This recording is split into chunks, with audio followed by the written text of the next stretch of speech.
I am Dr. Sanjay Prasad Bharani, +2 teacher, Bodh Gaya High School, going to start the chapter Environmental Issues of Class 12th। बच्चों ये हम लोग का crash course है। और crash course का मतलब क्या होता है? क्रैश कोर्स का मतलब ये होता है कि हम लोग को मलाई खाना है, छाछ नहीं पीना है। दूध में मलाई होता है और छाछ होता है, तो मलाई को काट के खाना है। उसके इंपॉर्टेंट पॉइंट्स को दिमाग में सेट करना है जो सारे एग्जामिनेशन के लिए इम्पॉर्टेंट है। बच्चों आज ये मेरा 3rd लेक्चर है जिसमें मैं इन्वायरमेंटल इशूज़ के बारे में मैं आपको पढ़ाने जा रहा हूँ। बच्चों इस चैप्टर में जो चैप्टर है बच्चों वो जो है जो हमको पढ़ाएंगे आपको वो ग्रीन हाउस गैसेस के बारे में, ग्लोबल वार्मिंग के बारे में, आपको slash and burn agriculture cultivation के बारे में, कुछ केस स्टडी है अमृता देवी बिश्नोई का और चिपको मूवमेंट का उसके बारे में, और लास्ट में मैं आपको इम्पॉर्टेंट क्वेश्चन समरी के रूप में दे दूंगा कि जिसको आप लोग रट लीजिएगा, पढ़ लीजिएगा। उससे मेरा विश्वास है कि आपका भारत देश का कोई परीक्षा दीजिएगा, चाहे वो मेडिकल हो, एग्रीकल्चर हो, एसएससी हो, दरोगा, बीपीएससी हो, यूपीएससी हो, एक क्वेश्चन आपको मिस नहीं करेगा। बच्चों आपको जानकर ताज्जुब होगा, ये चैप्टर जो आज मैं पढ़ाने जा रहा हूँ इस चैप्टर से बैंकिंग में भी हर साल जो है 2-3 क्वेश्चन आ रहा है। ये बहुत ज्वलंत मुद्दा है, बहुत ज्वलंत टॉपिक है जिसको आप लोग बहुत ध्यान से पढ़िएगा। और मेरा प्रयास ये रहेगा कि मैं इस चैप्टर को आपको ऐसा चटनी बना के आपको खिला दूं कि आपके दिमाग से कभी स्किप ना करे, क्योंकि ये चैप्टर बहुत इंपॉर्टेंट चैप्टर है और इसको बहुत ईजी वे में मैं आपको टैकल करके पढ़ा दूंगा, समझा दूंगा। बच्चों पहला जो चैप्टर है बच्चों आपको जो मैं पढ़ाने जा रहा हूँ वो है आपको ग्रीन हाउस गैस के बारे में। वो ग्रीन हाउस गैस के बारे में आपको बताने जा रहा हूँ कि ग्रीन हाउस गैस क्या है, इसके बारे में मैं आपको बताता हूँ बच्चों।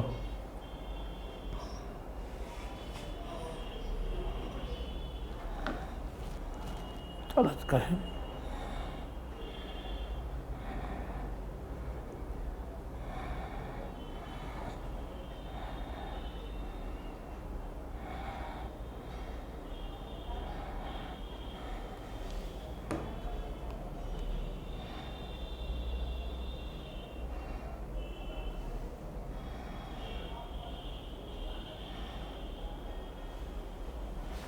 बच्चों ये जो फोटो आप देख रहे हैं पहला है green house gas. Green house gas के बारे में मैं आपको पहले कुछ कंसेप्ट क्लियर कर लूँ बच्चों। ग्रीन हाउस गैस जो है एक नेचुरल फिनोमिनन है। ग्रीन हाउस गैस क्या है बच्चों? एक नेचुरल फिनोमिनन है।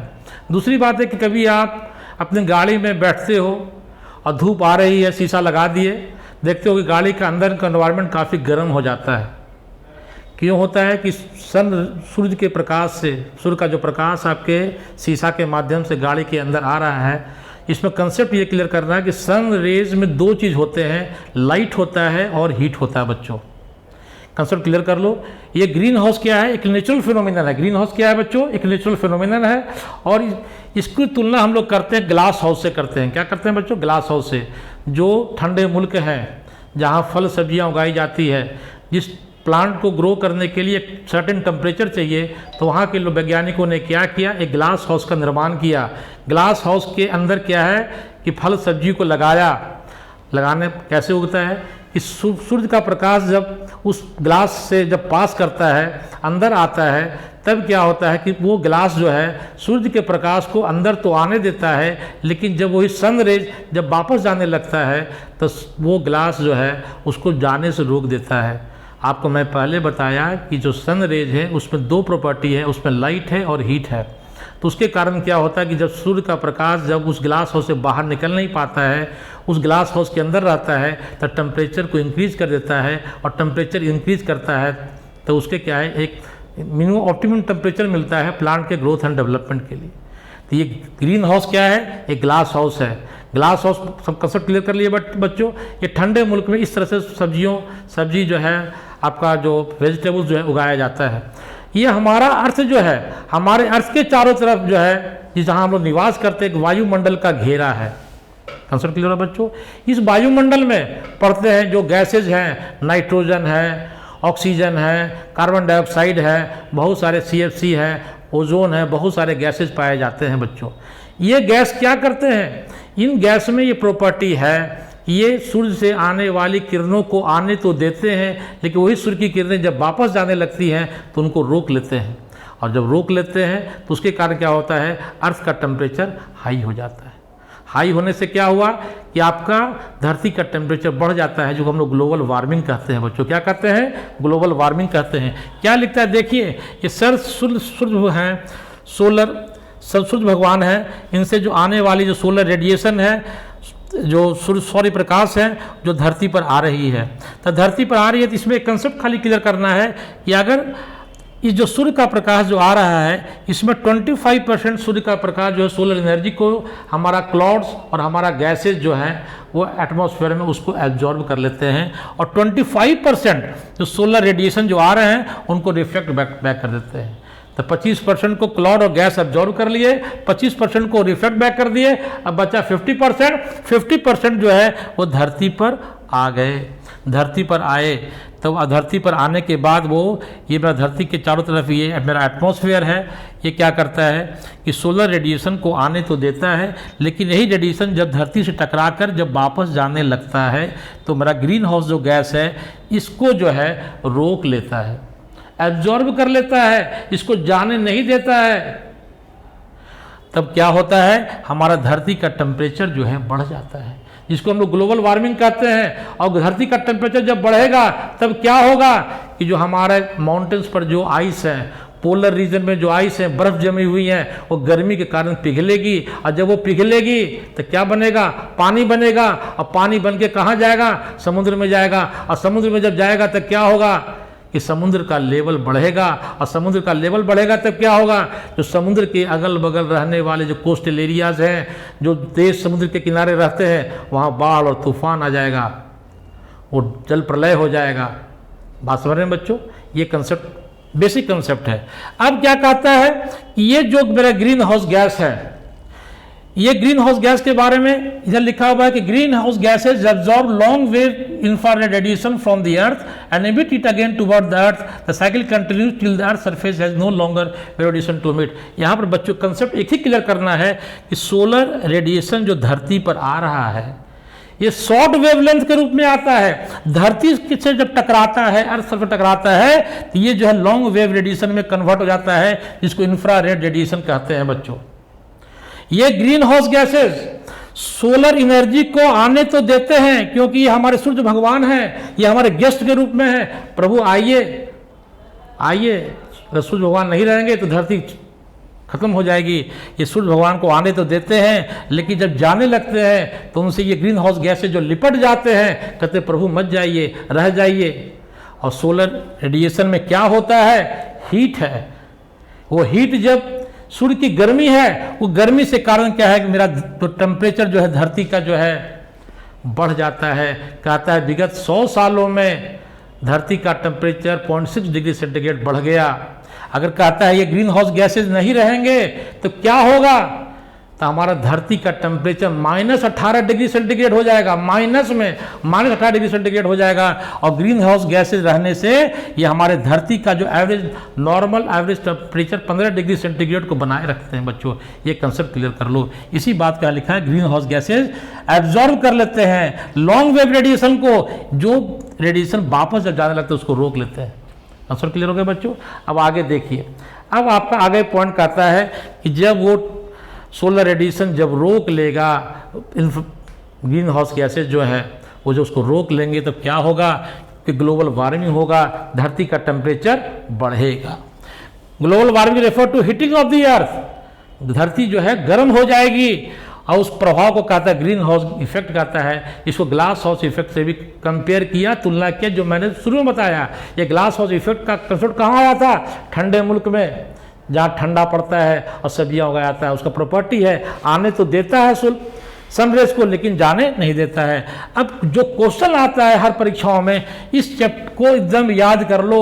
कभी कभी ये आपको दे देगा फोटो, ये सब हटा देगा और आपको नामकरण लिखने कहेगा कि भैया कौन कौन से ग्रीन हाउस गैसेज हैं। पहला पॉइंट, तो कौन कौन से ग्रीन हाउस गैसेज देखो, कार्बन डाइऑक्साइड है, मीथेन है, CFC है, क्लोरोफ्लोरोकार्बन, और N2O है। ठीक है बच्चों, जो कंफ्यूजन होता है उसको समझो। कंफ्यूजन क्या होता है कि कार्बन डाइऑक्साइड की मात्रा 60% है, मीथेन जो है 20% है, और CFC 14% है। बच्चों परीक्षा में यही उल्टा पुल्टा लिखा जाता है। कार्बन डाइऑक्साइड तो 60%, ठीक है साहब, मीथेन होगा कि CFC होगा, मीथेन होगा कि CFC होगा, क्योंकि मीथेन का फॉर्मूला भी CH4 है और ये भी CFC है। ये तो इसका बच्चों मैं आपको ऐसा कंसेप्ट दे देता हूँ कि ज़िंदगी में कभी ना भूलोगे। क्या याद करोगे कि चाचा मेरे, सी से चाचा मेरे चाउमीन नहीं खाते हैं। चाचा मेरे, मेरे मतलब मीथेन, गलती कभी ना होगा। चाचा मेरे चाउमीन नहीं खाते हैं, क्या खाते हैं? दूध, पनीर, दही खाते हैं भैया। तो मीथेन याद कर लो सेकंड में, मेरा चाचा मेरे, तो मेरे हो गया मीथेन 20%। ये बहुत इंपॉर्टेंट पॉइंट है बेटा, इसको फिगर को याद कर लो। मेजर जो है 60% कार्बन डाइऑक्साइड है, फिर है मीथेन, मेरे मीथेन 20%, CFC क्लोरोफ्लोरोकार्बन 14%, नाइट्रोजन के जो ऑक्साइड है 6%। यहाँ पर मैं एक चीज़ आपको बताता हूँ बच्चों, हाल का नवाड का परीक्षा हुआ, मेडिकल का परीक्षा हुआ, उसमें क्वेश्चन आ गया ओजोन के बारे में। क्या ओजोन ग्रीन हाउस गैस है? एग्जामिनर तो भाई परीक्षा लेना है, बच्चों को छांटना है, वो आपकी विद्युता की जांच करेगा, तो लिखिएगा ओजोन भी ग्रीन हाउस गैस है। दूसरी बात, जो सल्फर एसेफेट, सल्फर जो होते हैं, सल्फर भी जो है वो ग्रीन हाउस गैस, जिसमें सल्फर फ्लोराइड हुआ, एसेफेट है, सल्फर फ्लोराइड है, सल्फर के साथ क्लोरीन है। याद कर लो बच्चों, इसके साथ एक वर्ड खाली याद कर लो, हैलोजन। केमिस्ट्री पढ़ते हो हैलोजन, हैलोजन कौन है? क्लोरीन, ब्रोमीन, आयोडीन को हैलोजन ग्रुप कहते हैं। जो भी हैलोजन्स हैं उनको हैलोन्स कहता है, फिरॉन्स कहता है, वो भी ग्रीन हाउस गैस है। और एक बात और यहाँ पर याद कर लो कि कार्बन डाइऑक्साइड से भी ज़्यादा वाटर वेपर है। ईयर बिफोर लास्ट परीक्षा में आ गया, वो लिख दिया वाटर वेपर और CO2। तो आपको तो लगा कि बच्चों को मैंने तो पढ़ाया कार्बन डाइऑक्साइड, मास्टर साहब तो वाटर वेपर पढ़ाए भी नहीं किया। क्वेश्चन आ गया कि ज़्यादा ग्रीन हाउस गैस किसका है? तो पहला अगर वाटर वेपर आ गया तो वाटर वेपर टिक मारना, water vapour number 1, second carbon dioxide, फिर चाचा मेरे मीथेन 20, 16 CFC, ये आ गया। और ओजोन पूछ दिया, अब लिख दीजिएगा। कंसेप्ट क्लियर हुआ बच्चों? अब आगे देखिए क्या कहता है। Earth surface in the absence of green house gas, ये गैसेज अगर नहीं रहेंगे तो धरती का टेम्परेचर -18 डिग्री सेंटीग्रेड ठंड हो जाएगा, एकदम -18 पे चला जाएगा। लेकिन ये गैस के रहने से एवरेज टेम्परेचर 15 डिग्री सेंटीग्रेड बना हुआ है। सूर्य के प्रकाश जब धरती पर आई तो वो सोलर रेडिएशन को अर्थ सरफेस री इमिट, उसी को वापस करता है। किस वे में? यहाँ पे याद कर लो, आता है छोटा बन के, जाता है बड़ा बन के। Long infrared radiation of long wavelength कहता है कि ग्रीन हाउस गैस एब्जॉर्ब, उस जो है रेडिएशन को, सोलर रेडिएशन को एब्जॉर्ब कर लेता है और धरती को जो है गर्माहट क्या कहे कि सोलर एनर्जी में, सूर्य के प्रकाश में लाइट और हीट प्रोवाइड करता है, धरती गर्म हो गया। तो ये देखा गया कि ड्यूरिंग विगत 100 साल में धरती का टेम्परेचर 0.6 डिग्री सेंटीग्रेड बढ़ गया है। और ये जो टेम्परेचर बढ़ा, इस 100 साल में देखा गया कि विगत 30 साल में और ज़्यादा बढ़ गया। अब कारण बढ़ गया, क्यों बढ़ गया साहब? तो कारण तो ये खुद बोल रहा है कि ग्रीन हाउस गैसेज बढ़ा। कार्बन डाइऑक्साइड जब धरती पर बढ़ेगा तो डेफिनेटली ग्रीन हाउस गैस की संख्या बढ़ेगी, अमाउंट बढ़ेगा। तो कार्बन डाइऑक्साइड का मेन प्रोड्यूसर कौन है भैया? तो ऑटोमोबाइल एग्जॉस्ट, गाड़ी से निकलने वाला धुआं, बड़ा बड़ा जो फैक्ट्री से निकलने वाला धुआं, कार्बन डाइऑक्साइड गैस निकल रहा है, प्रोड्यूसर है। कंज्यूमर कौन कौन है कार्बन डाइऑक्साइड का साहब? कंज्यूमर कौन है? कौन कार्बन डाइऑक्साइड को खाता है? तो कार्बन डाइऑक्साइड को खाता है ग्रीन प्लांट। याद करो कि प्रकाश संश्लेषण में मैंने पढ़ाया था कि प्रकाश संश्लेषण में कार्बन डाइऑक्साइड और जल आपस में मिलके क्या बनाए?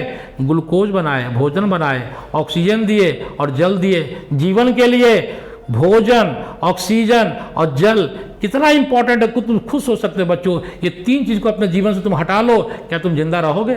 नहीं रहोगे। पौधा कितना महान है, एक वृक्ष 100 पुत्र समान, एक वृक्ष 100 पुत्र समान कहा गया। और क्या कहता है कि वृक्ष लगाओ, ऑक्सीजन पाओ, पेड़ लगाओ, देश बचाओ। क्यों कहा गया? इसलिए कहा गया कि जो मेरा गंदी हवाएं हैं, कार्बन डाइऑक्साइड गैस है, उसका मेन कंज्यूमर कौन है साहब? उसका मेन कंज्यूमर प्लांट्स है। और हम लोग क्या कर रहे हैं? प्लांट को कट कर रहे हैं, डिफॉरेस्टेशन, प्लांट को जंगल हटा दे रहे हैं, पेड़ को काट दे रहे हैं। जंगल से क्या मिला? हमारे गंदी हवाओं को लिया और ऑक्सीजन वाटर जल दिया और हमको भोजन दिया। पेड़ खाना हम लोग कहाँ से खाते हैं? हम लोग अपना भोजन खुद नहीं बनाते हैं, भोजन के लिए पौधों पर निर्भर करते हैं। पौधे खत्म, हम लोग का जीवन समाप्त हो जाएगा। आगे देखिए बच्चों, अब कहता है जो मैं आपको पढ़ा चुका था कि ऑटो जितना सोलर रेडिएशन आता है उसमें 25% जो बादल और गैसेज हैं वो एब्जॉर्ब कर लिए और 25% जो बादल और गैसेज उसको वापस कर दिए, 50% हमारे धरती पर आए। अब कहता है क्या, ये क्वेश्चन जो है कि जब ग्लोबल वार्मिंग होगा, ग्रीन हाउस बढ़ेगा तो क्या क्या धरती पर परिवर्तन होंगे। ऑड क्लाइमेटिक चेंजेज, ये तो रोज देखते हैं, जाड़ा आ गया, जाड़ा लग नहीं रहा है, गर्मी आ गया, गर्मी लग नहीं रहा है साहब, गर्मी में भी जाड़ा का अनुभव कर रहे हैं, जाड़ा में गर्मी का अनुभव कर रहे हैं, बिना बरसात के बरसात हो रहा है, लगातार 4 महीना से पानी पड़ रहा है। ये सब ग्लोबल वार्मिंग के कारण हो रहा है। ये जो है ऑड क्लाइमेटिक चेंज है, एल नाइनो और ला नीनो। इसमें कंसेप्ट कैसे क्लियर कर दो, कभी जिंदगी में भूलना नहीं बेटा बच्चों। यहाँ क्या लिखा है कॉमन देखो, एल नीनो और ला नीना, दोनों में सी सरफेस गेटिंग, यहाँ तक दोनों में कॉमन है। अब रह गया हॉटर और कूलर, गाड़ी यहीं पर फंसता है कि एल नीनो में समुद्र का सरफेस गर्म होगा कि ठंडा होगा, और ला नीना में ठंडा होगा गर्म होगा। हॉटर कूलर, परीक्षा में दिमाग फेल कर गया कि क्या लिखेंगे साहब। अब हम जान रहे हैं कि बच्चा कहाँ फंसता है, वही क्वेश्चन पूछेंगे साहब, क्योंकि हमको छाटना है। अब फार्मूला क्या है, कैसे याद होगा? तो कोको कोला पीते हो ना बच्चों, कोका कोला, कोला क्या होता है, ठंडा या गर्म, ठंडा ठंडा कोला पीते हो, कोका कोला, तो याद कर लो कोका कोला। ला है ना कोका कोला, ला, तो कोका कोला कैसा होगा? ठंडा होगा। तो एक को पकड़ लो, कोको कोला, ला जो है कूलर है, तो ऊपर वाला जो लीनो होगा वो हॉटर होगा। कभी जिंदगी में फेले नहीं करोगे, कभी तुम, मेरा बच्चा कभी वो नहीं करेगा। अब आपको हम क्या बताए, आपको हम बताए कि साहब ये जो धरती जब गर्म होगी तो माउंटेन्स पर जो मेरा बर्फ है वो पिघलेगा, मिल्ट करेगा, मिल्ट करने समुद्र की लेवल जो है बढ़ेगा। अब बढ़ेगा तो क्या होगा, जो कोस्टल एरिया है, समुद्र जो किनारे जो शहर हैं, देश हैं, वो डूब जाएंगे। तब देश दुनिया के जितने जो महाराष्ट्र जो शासनाध्यक्ष थे उन्होंने एक मीटिंग कॉल किया।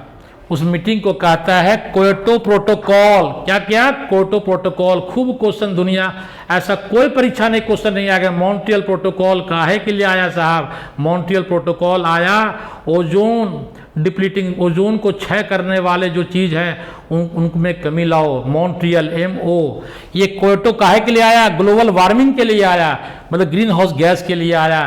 तो क्योटो ये क्योटो कहाँ है साहब? ये जापान में है। यहाँ मीटिंग हुई कब? 1997 में। कैसे याद होगा? मॉन्ट्रियल 1987, 10 जोड़ दो 97, क्योटो प्रोटोकॉल आया। मॉन्ट्रियल आया ओजोन ODS के लिए, ओजोन डिप्लीटिंग सब्सटेंस, जो ओजोन को क्षय करते हैं उनके लिए आया मॉन्ट्रियल। और क्योटो काहे के लिए आया? Global warming green house gas के लिए आया। बच्चों एकदम रट लो इसको। 87, 10 साल 97 वो आया ओजोन के लिए, ये आया ग्रीन हाउस गैस के लिए। फिर इसका एक क्वेश्चन और आता है बच्चों बराबर कि इसका यूनाइटेड नेशन ने 2 क्लाइमेट चेंज पर इसका मीटिंग किया।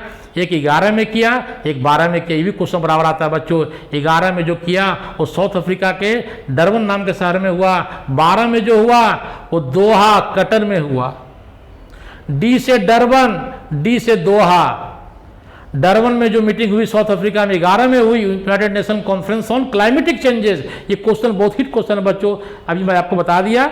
अब आगे देखिए, अब कहता है कि ग्लोबल वार्मिंग, जो धरती का टेम्परेचर जो बढ़ रहा है उसको कैसे कमाएंगे।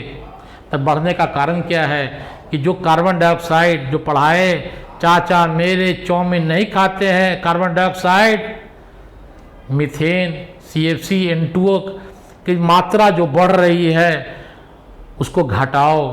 तो घटाओ तो कैसे घटाओ, उसके बारे में लिखा गया कि जो कार्बन डाइऑक्साइड का मेन कंज्यूमर कौन था? प्लांट था। तो सबसे पहले क्या है? रिफॉरेस्टेशन करिए, पेड़ लगाइए। पेड़ लगाने से क्या होगा? वो कार्बन डाइऑक्साइड जो है उसको वो कंज्यूम करेंगे, बदले में क्या देंगे? ऑक्सीजन देंगे। ये दूसरा कहता है डिफॉरेस्टेशन। पेड़ जो कट रहे हैं, पेड़ जंगल को मत काटो, पेड़ लगाओ, जंगल बचाओ। Reduction of fossil fuel, fossil fuel जो है कोयला, पेट्रोल, डीजल, जो गाड़ियां जो बन रही हैं, धुआं फेंक रही हैं, बड़े बड़े मेट्रोज में जो ट्रांसपोर्ट जो है मेजर पॉल्यूटेंट है एयर पोल्यूशन का, ट्रांसपोर्ट सिस्टम, ऑटोमोबाइल एग्जॉस्ट, जो फॉसिल फ्यूल का यूज़ कम करो, इसके जगह सीएनजी लाओ, इलेक्ट्रिक कार लाओ, इसके जगह विंड एनर्जी, सोलर एनर्जी वाले चलने वाले गाड़ियां पैदा करो, फॉसिल फ्यूल कम पैदा होंगे, CO2 कम बनेंगे, आपका ग्लोबल वार्मिंग कम होगा। दूसरा कहता है जो energy efficiency, improving efficiency of energy uses, इसमें मैं पढ़ा चुका हूँ कि नया नया जो व्हीकल सरकार क्या ऑटो फ्यूल पॉलिसी में यूरो 6 भारत स्टेज 6 वाली गाड़ियाँ लाओ, इसमें कैटालिटिक कन्वर्टर लगा हो, ये सब चीज़ लगा हो, प्लस आपका जो है पुराना जो गाड़ी है, दिल्ली सरकार बोला कि सारे गाड़ी को CNG में कन्वर्ट करो, इलेक्ट्रिक मोटर लाओ। अच्छा उसी पे काम हो रहा है ना बच्चों। अब तो धीरे धीरे कंपनियां जो है डीजल गाड़ी बंद कर देगी, पेट्रोल गाड़ी आ रही है और CNG चलने वाली इलेक्ट्रिक कार और मोटर आ रहा है भैया। अब तो जो है इसको जमाना भी धीरे लग रहा है। तीसरा कारण क्या है? ह्यूमन पॉपुलेशन, आबादी कम करो। सबसे बड़ा कारण क्या है? जितनी आबादी बढ़ेगी उतना ज़्यादा CO2 बढ़ेगा। रिस्पायरेशन जो करते, सांस छोड़ते हैं आगे से और पीछे से, हम लोग रोज हवा निकाल रहे हैं। वो कौन हवा निकाल रहे हैं? CO2 मीथेन निकाल रहे हैं साहब। जोड़ लीजिए कितना अरबों खरबों की आबादी है, रोज ब्रीदिंग से आगे और पीछे से हवा छोड़ रहे हैं। वो कौन हवा छोड़ रहा है? CO2 और मीथेन छोड़ रहा है। तो पॉपुलेशन को कम करिए, आबादी बढ़ेगी तो वो रहने के लिए जंगल काट देगा।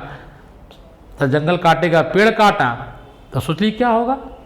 इसलिए ह्यूमन पॉपुलेशन पर भी रोक लगाइए, ये भी ग्लोबल वार्मिंग का कॉज है। और कहता है कि wind energy, solar energy, wave energy, tidal energy, इस सब पर वर्क हो, काम हो, जो कि आपको ग्लोबल वार्मिंग के लिए रिस्पॉन्सिबल है। अब आ गया भैया ओजोन। ओजोन का फॉर्मूला क्या है? ओजोन का फॉर्मूला O3 है। O3, O का मतलब हो गया ऑक्सीजन। ओजोन जो है क्या है साहब? एक अपरूप है। किसका? ऑक्सीजन का। O2, O3 अपरूप है। जैसे कार्बन का अपरूप क्या है? हीरा, डायमंड और ग्रेफाइट और बकमिंस्टर फुलेरिन सुने होगे, पढ़े होगे, 9वां 10वां क्लास में पढ़ाते हैं हम लोग। तो ये जो है ओजोन जो है, जिसका फॉर्मूला O3 है, ये ऑक्सीजन का अपरूप है, एलोट्रॉप है। ओजोन एक हाईली, 3 P याद कर लेना, P हम बहुत P करवाते हैं आप लोग से। P से पॉइजनस, P से पॉल्यूटेंट और P से क्या हो गया? P से जो है ये पंजेंट स्मेल है, बहुत इसका जो है गंध जो है बड़ा खराब है। तो ये ओजोन क्या है? ओजोन एक गैस है, का ऑक्सीजन का एलोट्रॉप है, प्रूफ है। दूसरी क्या है? ओजोन इटसेल्फ ही जो हाईली पॉइजनस गैस, पंजेंट, एकदम तीखा गंध वाली, पॉइजनस और एक जहरीला है। ये हो गया। ये ओजोन का घर कहाँ है? ओजोन का घर कहाँ गया?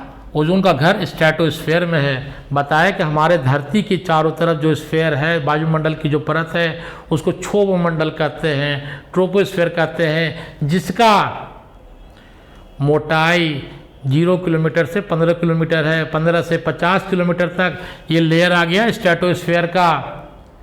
स्ट्रेटोस्फीयर में जो ओजोन है उसको गुड ओजोन कहता है। ट्रोपोस्फीयर क्षोभ मंडल में जो ओजोन है उसको बैड ओजोन कहता है। गुड ओजोन क्यों कहा साहब? क्योंकि ओजोन गैस सूर्य, सोलर सन से आने वाली हार्मफुल अल्ट्रावायलेट रेज को, यूवी किरणों को धरती पर आने से रोकती है, प्रोटेक्ट करती है। यूवी रेज में इंटेंसिटी, उसका वेवलेंथ, उसका रेडिएशन बहुत पावरफुल है, 310 नैनोमीटर। ये यूवी रेज में इतना पावर है कि हमारा जो डीएनए है, हमारे क्रोमोसोम के बॉन्ड्स को ब्रेक कर देगा। और बॉन्ड को जब ब्रेक करेगा तो क्या होगा भैया? वो जो है म्यूटेशन हो जाएगा साहब। ये हो जाएगा। गुड ओजोन क्या करता है? ये सन से आने वाली अल्ट्रावायलेट रेज को रोकता है। बैड ओजोन तो पढ़ा ही दिए, 3P है। ये फोटो याद कर लो। इस फोटो से जो लिखा हुआ है 3-4 क्वेश्चन आपको हमेशा आएगा बच्चों। ये फोटो क्या कहता है कि कहता ये है कि ओजोन जो है पूरे धरती को चारों तरफ से घेरे हुए है। पहली बात, पूरे स्ट्रेटोस्फीयर के चारों तरफ है, धरती के चारों तरफ है। स्ट्रेटोस्फीयर में इसकी जो मोटाई है 3 किलोमीटर है और हमारे धरती पर इसकी मोटाई जो है 300 मिलीमीटर पर दाब दिया जाए 300 मिलीमीटर है। और ओजोन की जो मोटाई है, थिकनेस है, उसको डॉप्सन यूनिट में नापते हैं। किस में नापते हैं? देखो लिखा हुआ Dobson unit, ozone thickness Dobson unit. Question पूछेगा डॉप्सन यूनिट से क्या नापते हैं, तो ओजोन की मोटाई नापते हैं।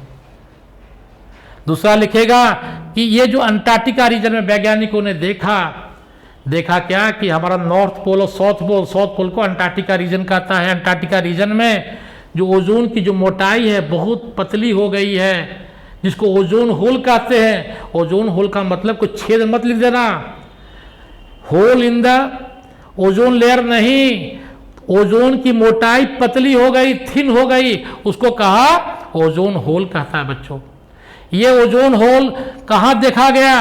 अंटार्कटिका रीजन में। क्वेश्चन आता है बराबर परीक्षाओं में, मेडिकल में या आपको +2 में परीक्षा में क्वेश्चन आ गया कि ओजोन होल कब अंटार्कटिका रीजन में ज़्यादा दिखाई पड़ता है? लेट अगस्त और अर्ली अक्टूबर। रट लीजिएगा बच्चों, इसे 3 क्वेश्चन आता है। डॉप्सन यूनिट क्या है साहब? ओजोन की थिकनेस को नापते हैं। ओजोन ये जो है इसका फॉर्मूला लिखने का तरीका कैपिटल डी कैपिटल यू लिखिएगा।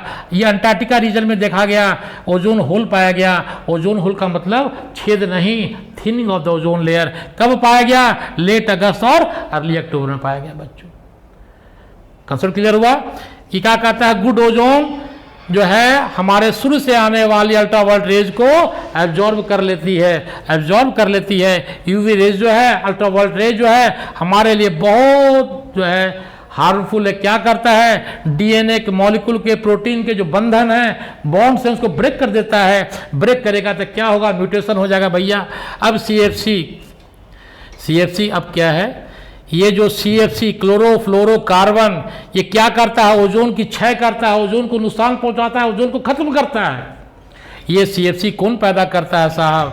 तो जो स्प्रे मारते हैं, चले जरा स्प्रे मार करके, सेविंग क्रीम है, जो एरोप्लेन से निकलने वाला धुआं है, जो फ्रीज एसी में जो फेरॉन हैलोन ये जो गैसेज हैं, उसको CFC गैस यूज करते हैं बच्चों। वो सब जो है ओजोन को क्षय पहुंचाते हैं। आपको मैंने पहले कहा क्लोरोफ्लोरोकार्बन, जहाँ हैलोजन रहे, क्लोरीन रहे, वो सबको कहता है।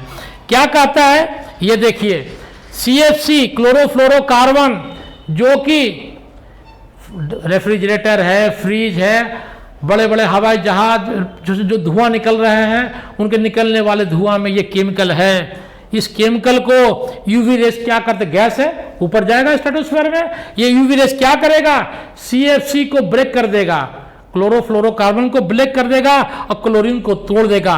क्लोरीन एटम, और ये क्लोरीन साहब क्या करेंगे कि ओजोन जो है O3 पर काम करेगा, अटैक करेगा और O3 को O2 में और O में तोड़ देगा। O को कहता है नेसेंट ऑक्सीजन। क्या कहता है? Nascent oxygen. अब O2 तो मॉलिकुलर ऑक्सीजन है जो हम लोग सांस लेते हैं। ये प्लेन O जो है ये नेसेंट ऑक्सीजन, हाईली रिएक्टिव होता है। ये अगेन क्या करता है कि जो हवा में ऑक्सीजन है उसे ज्वाइंट कर लेता है, और उस ज्वाइंटिंग में O2 को ऑक्सीजन के जोड़ने में कौन मदद कर रहा है? यूवी रेज मदद कर रहा है। मतलब फिर O2 और ऑक्सीजन जुड़ा किसकी मदद से? अल्ट्रावायलेट रेज की मदद से, और फिर ओजोन बन गया साहब।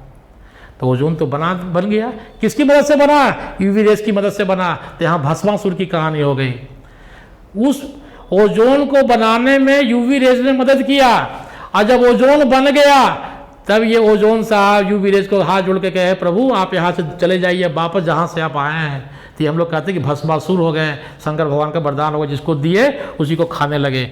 UV ray act on CFC, chlorine atom release किया। क्लोरीन एटम क्या किया? ओजोन पर वर्क किया और मॉलिक्यूलर ऑक्सीजन, नेसेंट ऑक्सीजन तोड़ दिया। नेसेंट ऑक्सीजन क्या किया? हाईली रिएक्टिव है, अगेन जो है मॉलिक्यूलर ऑक्सीजन से कंबाइन कर करके क्या बनाया? ओजोन बनाया। और जब ओजोन बन गया तो क्या किया? हेल्प किसके मदद से बना? यूवी रेस की मदद से बना। और फिर जब यूवी रेस की मदद से बन गया तो ये कहा कि भैया तुम चले जाओ अपने घर में। वाह रे भाई वाह, देख लीजिए जो रक्षक है वही भक्षक को। हार्मफुल इफेक्ट क्या होगा?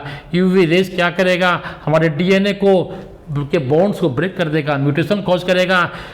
रोशनी पे आएगी, हमारे शरीर पे गिरेगा, सूर्य के प्रकाश आएंगे, इसमें यूवी रेज भी है, वो हमारा स्किन एजिंग और स्किन कैंसर हो जाएगा।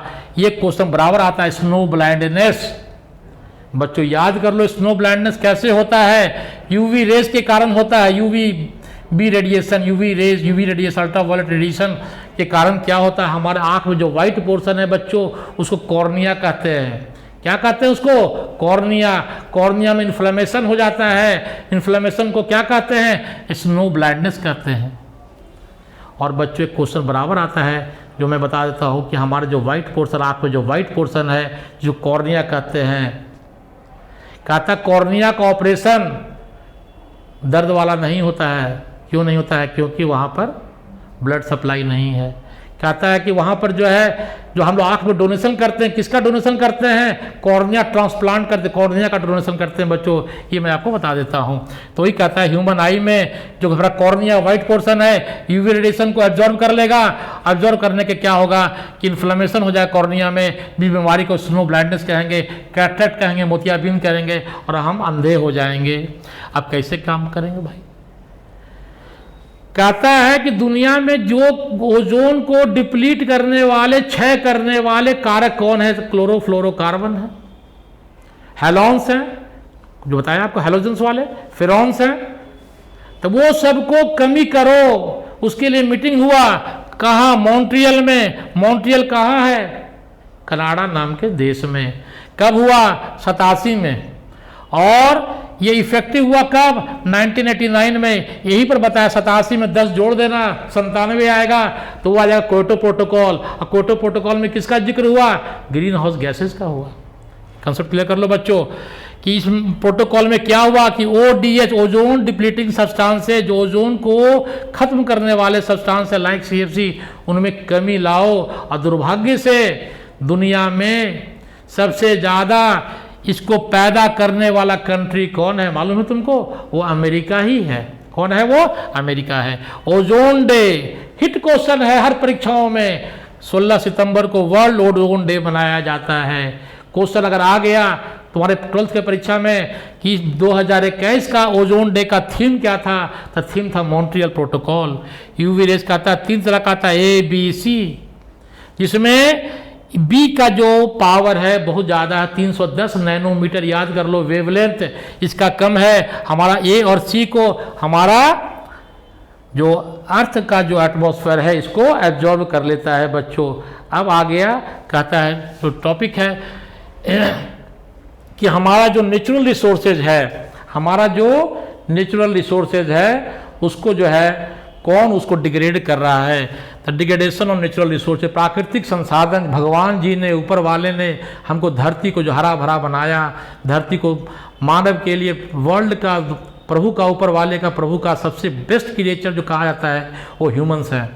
लेकिन हम लोग जो हैं जो भगवान के बनाए हुए जो संसाधन है उसी को क्षय कर रहे हैं। जो जिस थाली पे बैठते हैं पेड़ पर उसी को काटते हैं। नेचर है, जिसको मना करोगे वही करोगे। ये हम लोग का इंसानी फितरत है, इसमें क्या हम लोग कर सकते हैं? कहता है नेचुरल रिसोर्स का डिग्रेडेशन के लिए खाली पॉल्यूटेंट्स ही रिस्पॉन्सिबल नहीं है, इम्प्रॉपर रिसोर्स यूटिलाइजेशन जो है, इम्प्रॉपर मैनेजमेंट प्रैक्टिसेस वो भी है। उसके कारण क्या हो रहा है आपका देखिए, सॉइल इरोजन, सॉइल सैलिनिटी, लवन आ रहे हैं जो है, नमक वगैरह ऊपर आ गए, डेजर्टिफिकेशन, वाटर लॉग, जल जमाव, ये सब का क्यों ऐसा हो गया? हमारे इम्प्रॉपर जो है आपका मैनेजमेंट के कारण ऐसा हो रहा है। पानी ग्रीन रिवॉल्यूशन के कारण ड्रेनेज का बहुत बढ़िया सिस्टम हो गया, इरिगेशन हो गया, लेकिन ड्रेनेज का सिस्टम ही नहीं बनाया, पानी खेत में डाले और निकलने का रास्ते नहीं दिए, वो जल जमाव हो गया। ये डेजर्टिफिकेशन खूब क्वेश्चन आता है, डेजर्टिक मरुस्थलीकरण, इसका मेन कारण क्या है? तो लिखिएगा मेन कारण अर्बनाइजेशन है, बढ़ती हुई आबादी। आबादी बढ़ेगी, जंगल काटेंगे, पेड़ पौधे काटेंगे, और वो जो पेड़ पौधे क्या करते हैं? सॉइल को पकड़ के रखते हैं। तो सॉइल को जब नहीं पकड़ेंगे तो धीरे धीरे वो एस्टरक लैंड में सॉइल इरोजन। पढ़ लो बच्चों, इस एक मट्टी को बनने में, मृदा को बनने में लाखों करोड़ों साल लगते हैं, लेकिन इसको बर्बाद होने में कुछ समय ही में भी बर्बाद हो जाते हैं। पेड़ काट दिए तो पेड़ क्या करते हैं? मट्टी को पकड़ के रखते हैं, बहता हुआ पानी को रोक करते, स्पीड को कम करते हैं। वो बहता हुआ पानी आएगा, तेजी से हवा आएगा, ये मट्टी का जो ऊपर का परत है उड़ाते हुए चला जाएगा। ये सॉइल सैलिनिटी जब पानी से पूरा मिट्टी का बह जाएगा तब मिट्टी में पाए जाने वाले जो लवण है ऊपर आ जाएंगे, पपड़ी की तरह जम जाएंगे, रूट्स पर जम जाएंगे और प्लांट के ग्रोथ को वो कम करेंगे। अब डिफॉरेस्टेशन का मतलब क्या हुआ साहब?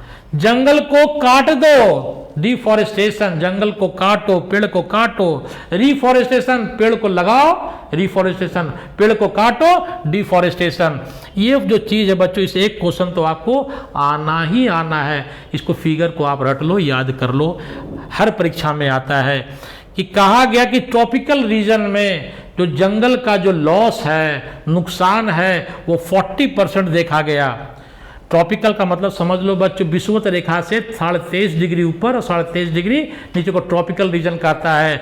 वहाँ जंगल का नुकसान 40% पाया गया। टेम्परेट रीजन में 1% का लॉस पाया गया। इंडिया में देखा गया, क्या देखा गया भैया कि 1900 में एक आंकड़ा लिया गया, देखा गया कि हमारा उस समय हमारे भारतवर्ष में 30% एरिया पर फॉरेस्ट जंगल थे।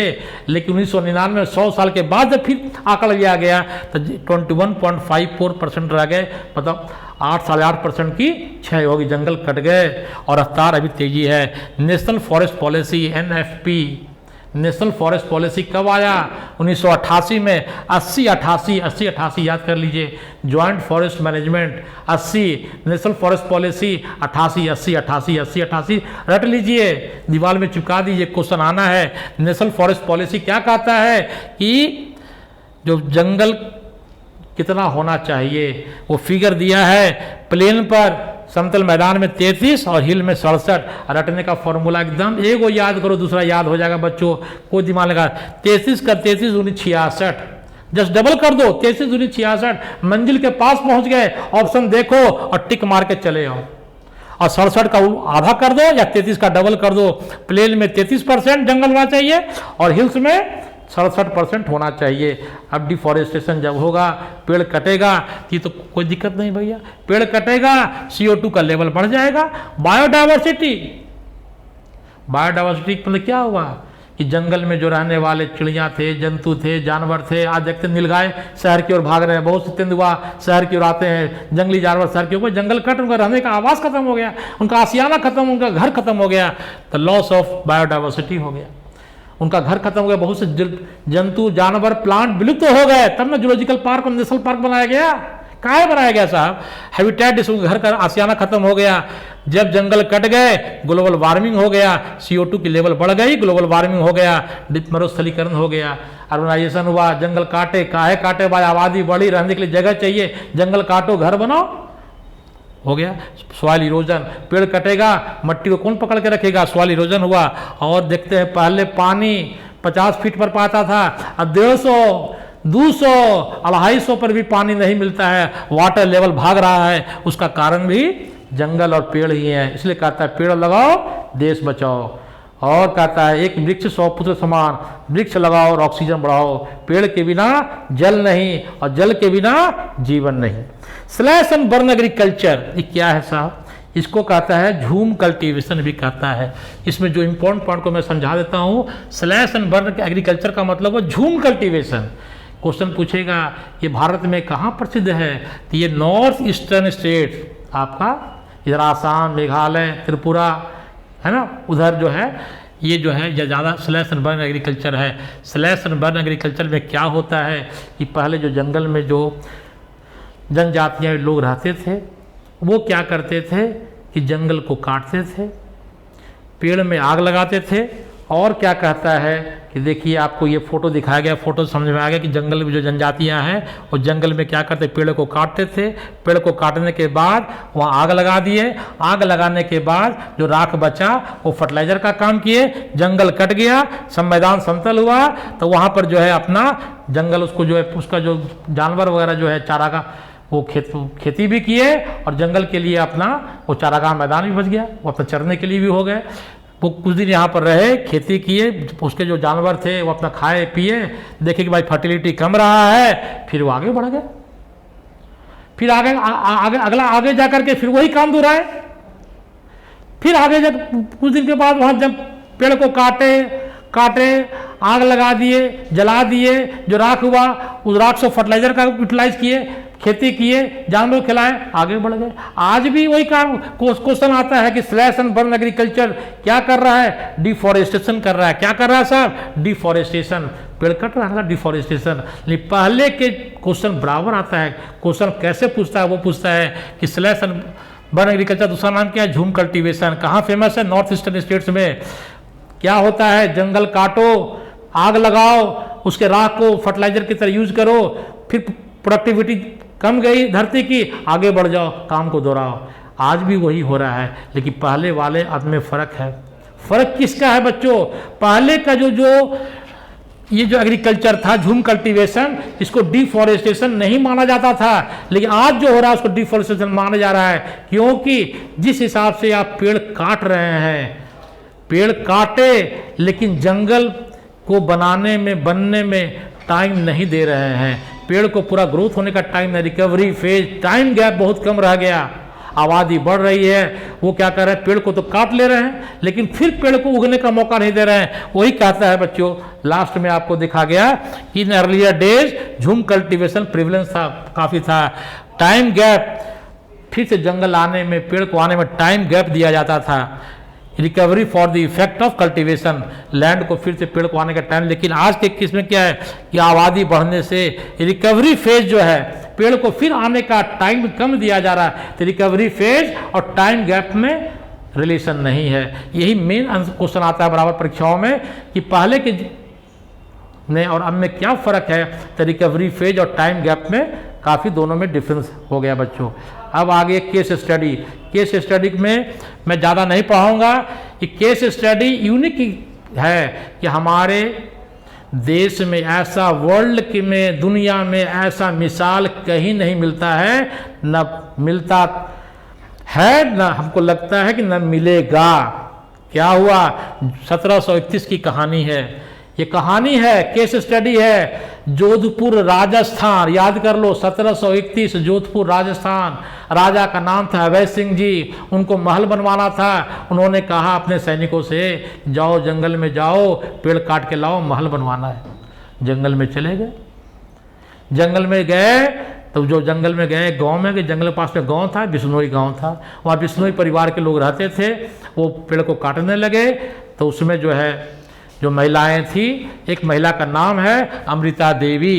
क्या नाम है? कौन जंगल में गए? बिश्नोई परिवार, गांव का नाम बिश्नोई। जो परिवार थे, बिश्नोई परिवार के लोग। एक और लेडीज थी अमृता देवी। वो बड़ा साहसी थे।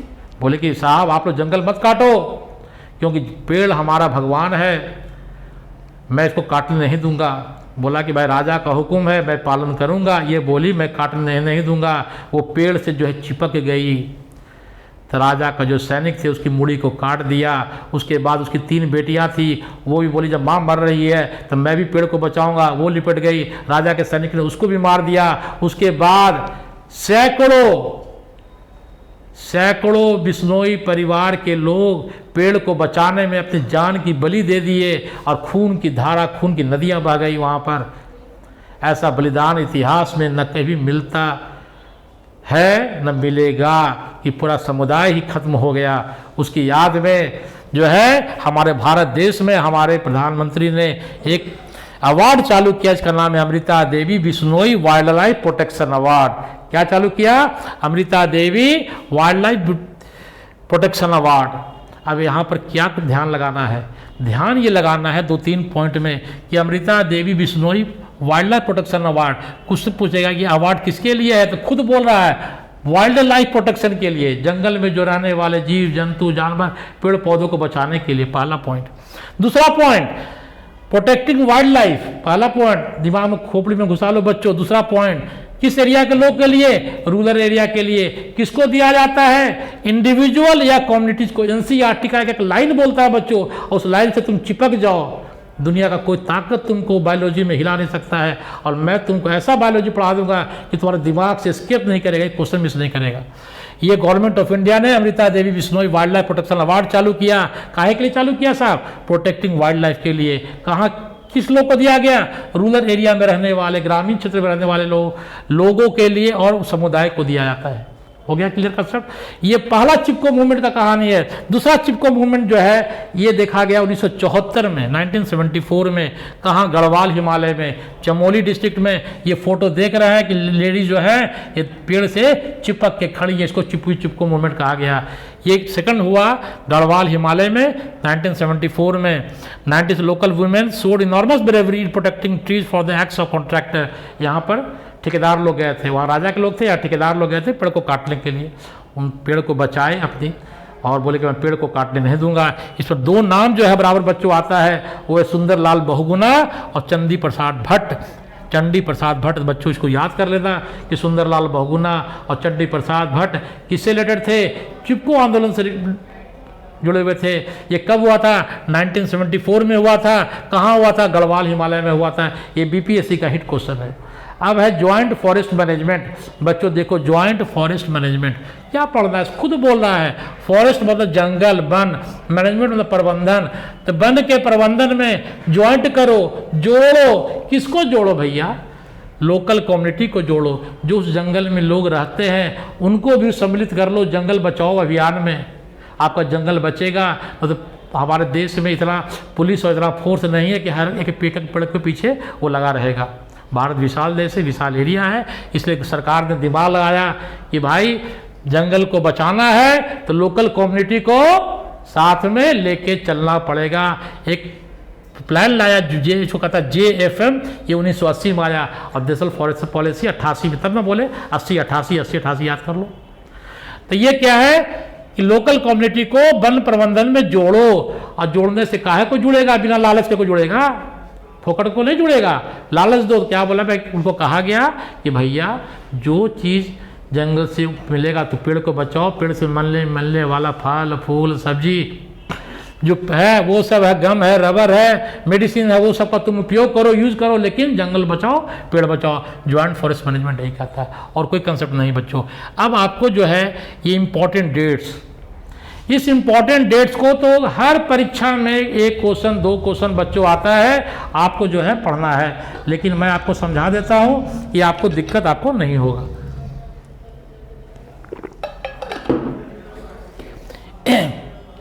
इस डेट्स को पढ़ने में याद करने का मैं फॉर्मूला बता देता हूं, कभी दिमाग से स्किप नहीं करेगा। वो याद कर लो, पानी, वाटर, WATER, वाटर। क्वेश्चन पूछेगा, पहले वाटर एक्ट आया, एयर एक्ट आया, इन्वायरमेंटल प्रोटेक्शन एक्ट आया, कब आया, कैसे आया, तो उसी का फॉर्मूला है वाटर। सबसे पहले वाटर एक्ट आया, ए से एयर एक्ट आया, उसके बाद इन्वायरमेंट आया, WA water air environment, water air environment. याद हो गया। दूसरा याद कर लो, 74 81 86, रट लो इसको, 74 81 86, यही 3 फॉर्मूला याद कर लो बच्चों, तुमसे कोई डेट तुमसे मिस नहीं करेगा। वाटर याद करो, पानी याद करो, वाटर एयर इन्वायरमेंट, 74 81 86। देखिए वाटर कब आया, 74 में, और 74 में क्या है, चिपको, हमने साथ में चिपको भी लिख दिया कि आपको दिक्कत नहीं हो। फिर एयर कब आया, 81 में। इन्वायरमेंट प्रोटेक्शन एक्ट कब आया, 86 में। और 86 के 1 साल के बाद क्या पढ़ा है, मॉन्ट्रियल प्रोटोकॉल, मॉन्ट्रियल प्रोटोकॉल 87 में। और 87 में ही क्या हुआ, नॉइज पॉल्यूशन को एयर पॉल्यूशन के साथ जोड़ दिया गया। क्वेश्चन पूछेगा कि नॉइज पॉल्यूशन को किसके साथ जोड़ा गया, तो लिखिएगा एयर पॉल्यूशन के साथ जोड़ा गया। कब जोड़ा गया, 87 में जोड़ा गया। तो 1987 में मॉन्ट्रियल भी आ गया और नॉइज को जोड़ा गया एयर के साथ। अब क्वेश्चन पूछेगा कि मॉन्ट्रियल प्रोटोकॉल काहे के लिए आया, ये अलगे फेरा है, तो भी रटना नहीं है, खुद बोल रहा बायोलॉजी। एम के बगल में ओ का मतलब ओजोन, एम के बगल में क्या है भैया, ओ लिखा हुआ है, ओ का मतलब क्या हुआ, ओजोन। जो ओजोन को क्षय करे उनके में कमी लाओ, ओजोन ODS को कमी लाओ, ओजोन को क्षय करने वाले जो केमिकल है उनमें कमी लाओ। उसके बाद उसके 10 साल जोड़ दो, 10 फिर इसमें जोड़ो, 87 97 क्या आया, क्योटो कहाँ था, जापान में था। जो मीटिंग हुआ काहे के लिए, ग्रीन हाउस गैस के लिए, ग्लोबल वार्मिंग के लिए मीटिंग हुआ, उसको कहा था, उसका संबोधन किया कॉप, आगे पढ़ाएंगे कॉप का मतलब क्या, COP 3 के नाम से वो जाना जाता है, 4 5 मत ली देना, COP 3 के नाम से। कब है, 87 में। 80 88, 80 में क्या आया, ज्वाइंट फॉरेस्ट, लोकल पब्लिक को जोड़ो, ज्वाइंट करो। नेशनल फॉरेस्ट्री कब आया, 88 में। फॉर्मूला क्या दिए, 33 के 10 डबल, 33 66 और 67, यह कि प्लेन में 33% और हिल्स में 67% याद कर लेना। अमृता देवी 1731 में। और सीएनजी बस कब आया कि दिल्ली सरकार जब हुआ कि भाई दिल्ली में जो है 2002 तक सारे को हम वो कर लेंगे, क्या कर लेंगे, आपको 2002 तक जो है आपको कन्वर्ट कर देंगे। ये कंसेप्ट क्लियर हुआ बच्चों। अब क्या है कि बच्चों मैं आपको अगला जो क्लास में लूँगा वो आपको इम्पॉर्टेंट जो पॉइंट्स हैं ये मैं आपको पढ़ाऊँगा अगले क्लास में। ठीक है बच्चों, थैंक यू बच्चों। इसको आप लोग पढ़िएगा, ध्यान लगाइएगा और फिर जो है आगे जो है मैं आपको क्लास कवर करूँगा।